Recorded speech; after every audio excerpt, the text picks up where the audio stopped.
बिस्मिल्लाहिर्रहमानिर्रहीम अस्सलाम वालेकुम। इस माह रमज़ान मुबारक में के लिए हमने मज़ेदार सी आलू के कबाब जैसे बनते हैं वैसे ही एक मज़ेदार सी रेसिपी बनाई आलू की, और बहुत ही मज़े की चटपटी सी होममेड मसाले भी डाले हैं और सारे मसाले ही घर के हैं।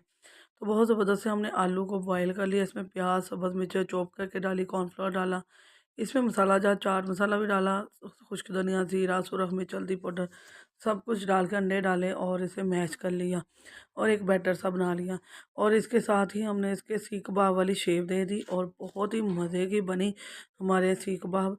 रमज़ान में आप ज़रूर बनाएं इंशाल्लाह। इसकी मुकम्मल वीडियो मेरे डेली फूड के चैनल पर है और आप सर्च करें, इंशाल्लाह आपको इसकी मुकम्मल वीडियो मिल जाएगी। और डेली फूड को सपोर्ट करें। तो यहाँ हमारे हो चुके हैं सीख कबाब तैयार, बहुत ज़बरदस्त। आप कोई भी शेप देख सकते हैं, टिक्की की, आलू की, और जो टिक्की के आलू कबाब बनते हैं वो भी दे सकते हैं। गोला